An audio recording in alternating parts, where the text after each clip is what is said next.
Nangandam na ang St. Augustine Metropolitan Cathedral Church sa Cagayan de Oro City sa pagdagsa sa mga deboto nga mosalmot sa mga aktibidad sa simbahan karong Semana Santa. Dugang detalye sa live report ni James Paulo Yap nga nanukad sa Cagayan de Oro. James. Yes, Cyril, giandam na karon sa mga tigdumala sa St. Augustine Metropolitan Cathedral Church, ang pinakadakong simbahan sa syudad, tungod kay gilauman ang pagdagsa sa bagang duot sa mga katawhan sugod ugma adlawng Huwebes Santo.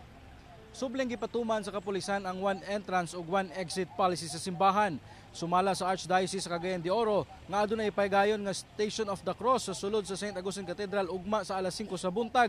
Pagka alas 6 sa gabi, ipahigayon sabdayon ang washing of the feet ug transfer of the Holy Sacrament. Karon pa lang hugot na ang seguridad sa palibot sa maong simbahan. Samtang sa El Salvador City, Misamis Oriental, andam na ang ilang incident management team alang sa pagbalaan sa Semana Santa. Ilabi pa nga gilauman sab ang pagdagsa sa mga deboto nga mobisita sa Divine Mercy Shrine sa El Salvador City. Sigon sa focal person sa Incident Command, nga adunay pakalat nga mga medical personnel sa sulod ug sa gawas sa Divine Mercy Shrine. Naka-alerto na sab ang PNP, AFP ug PCG nga mao'y magdumala sa seguridad sa shrine.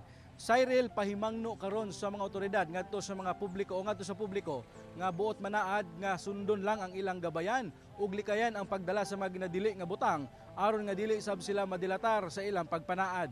Cyril? Daghang salamat, James Paulo Yap.